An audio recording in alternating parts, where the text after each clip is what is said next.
everyone, and welcome to What's in Rosie's Toolbox. My name is Nell Carpenter, and I'm the Youth Program Manager at Vermont Works for Women, and I'm here to dive into my toolbox with you in order to learn a little bit more about what's inside. Each episode, I'll pick a different tool and call in a professional to help me explain what it is and how to use it. Then we'll give you a challenge to try at home. Wrenches, check. Screwdriver, check. Self-care tools, check. Grab your toolbox and tune in. Hey everyone, welcome to the first episode of What's in Rosie's Toolbox. So the tool we're learning about today is a power drill. And so these, although they look a little bit different, these are both, you might hear them called drills or power drills or drivers. And when we call in the expert, we'll learn a little bit more about the difference between the two of these. But this is one of my favorite tools, and I can't wait to get started. Welcome, Amber, to What's in Rosie's Toolbox. Yeah, thanks for having me here today. Cool. We're so happy to have you. So if you could just start off by introducing yourself and what you do and what your favorite tool is. Yeah, so my name is Amber. I work as a solar installer. So we put solar panels on people's houses, in their backyards, on top of businesses, all sorts of things. I'm also an electrical apprentice, working towards my electrical license. And my favorite tool is probably a toss-up between a power drill and a circular saw. Okay, great. Well, that's perfect because today we are learning about power drills. And we're excited to get some more knowledge and information about these tools from you. And then also after we chat, we know that you have some live demos. So first, if you could just tell us, what is a power drill used for? What's the difference between these two? I guess these are the two main kinds. Maybe what you might use them for in your day-to-day job. Yeah, absolutely. So those two drills that you have in front of you, one of them is referred to as a power drill and the other is referred to as an impact driver. So that's your power drill, is your bigger one, which is in Nell's left hand. Yeah. So that one is more used for like drilling holes in a wall, drilling holes in general. And then the impact driver, the smaller one, is most used for sending in screws or lag bolts into something. So the power drill is like bigger and heavier and has more drilling power, but the impact driver has more sending power, like sending something into a material. Got it. Yeah. So say you were trying to drill a hole and then drill a screw into it, you might drill a hole with this and then drive the screw in with this. Exactly, yeah. And that's really convenient because then you don't have to use one tool and like change the bit out a whole bunch of different times. You can have both tools and use one for drilling a hole and then one for sending the screw. Perfect. So what might you use a drill for in your job as a solar installer? So the power drill, we'll use it for like drilling a hole into the side of your house to bring those wires into the house, because you have to get the power from the roof where you're making the power down to, inside of your house where you're actually going to use it. Great. The impact drill we use a lot up on the roof because we're sending screws into the roof to hold all of the solar panels down, that sort of thing. Got it. Do you have any other fun tips or fun facts about drills if someone were to want to pick one up and maybe try one at home or try one out for a project? Yeah, it's important to know that they do have a lot of power behind them. So you have to be careful because if it gets stuck, like partway through, you can twist your wrist. So gotta be careful of that. These batteries are the same battery that can interchange between both of these drills. And this is a 20 volt battery. So that sounds pretty powerful to me. Yeah. They also make a fun brapping noise. the drills when you get caught? No, just like in general, when you're sending a screw, it's like rap, rap. Oh yeah, there you go. These two have flashlights also. I feel like that would come in handy. Yeah, that's super handy. Yeah. Cool. So now we're excited to watch some drill use in action.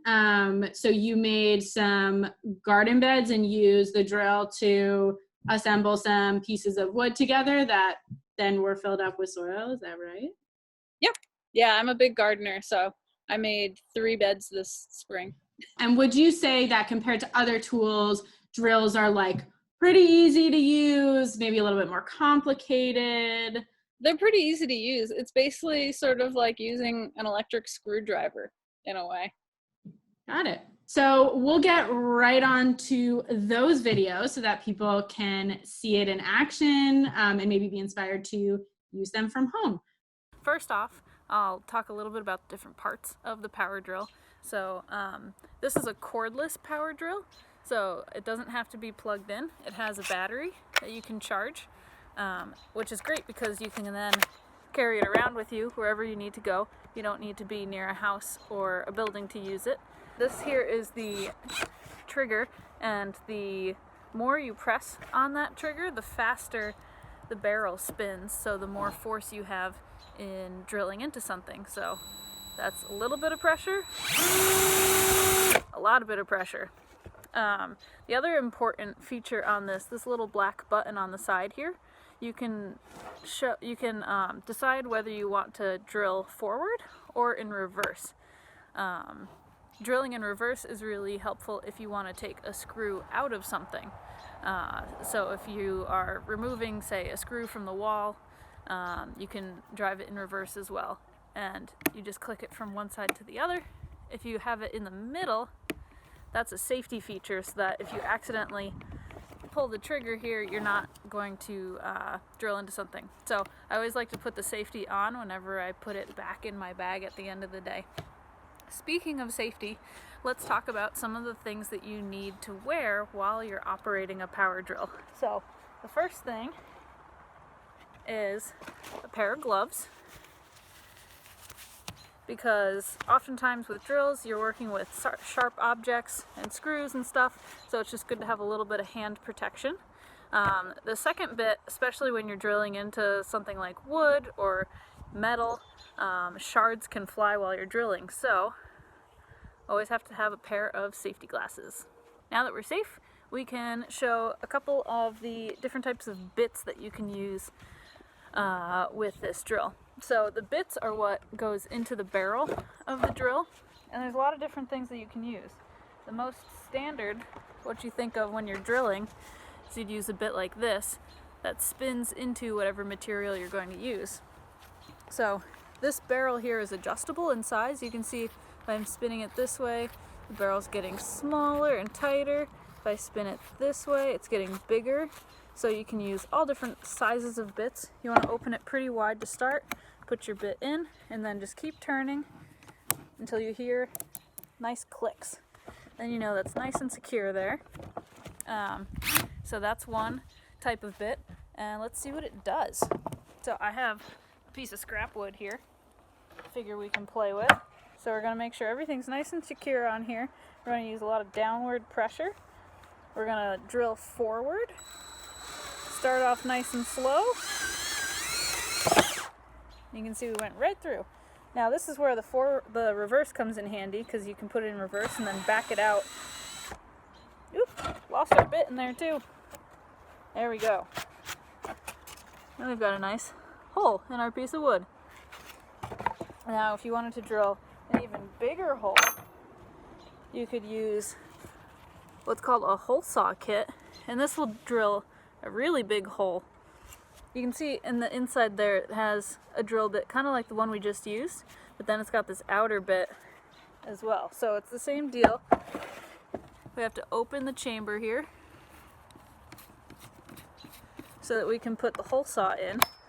Now we're going to tighten it up, keep twisting until we hear it nice and tight.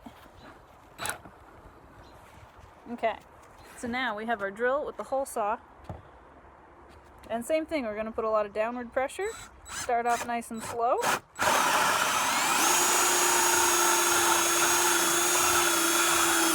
So this is a sort of a tough piece of wood. One of the things that I'm doing is kind of wiggling it as I spin the hole saw, and that helps a lot. So now let's take what we just learned about the power drill and put it to use. So I'm in my backyard.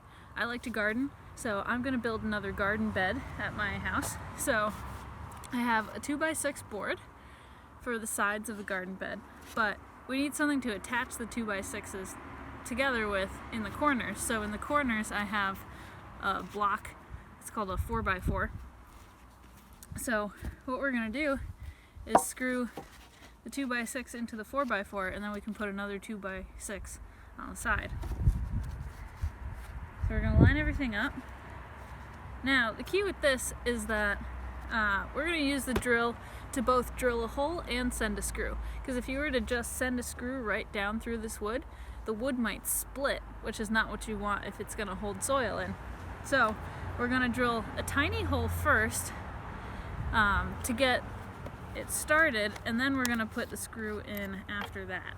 So remember, we have to adjust our barrel. This is a very small drill, so we're going to go pretty small, and then once it's there, keep tightening it till we hear those clicks and we know it's really nice and tight. Nice and tight. Okay, so I'm going to get my boards lined up just where I want them. Remember that downward pressure. Going to drill into the boards, into the block. Then we're going to go, that was forwards, now we're going to switch it into reverse, pull it back out. Going to go put it into forwards again. For the second hole, drill down. When we get to the bottom, we're going to put it into reverse again, pull it back out. So now that we have our pilot holes, we're going to undo this. So we've got to open up the barrel, take this bit out. Now we're going to use a much bigger bit. It's that screwdriver end bit like we used before, but it's got a bigger butt on it, so we have to open that barrel up, put that screwdriver type bit in there, tighten that up again. We're going to get our deck screws. It's the same screws I used before, these long ones with the Phillips head, which is the cross shape.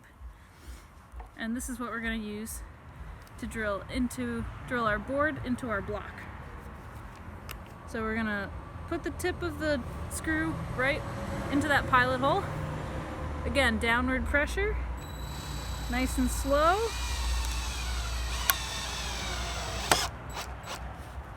Great, that was the first one. Same thing on the second one. Load up your screw, put downward pressure on the drill.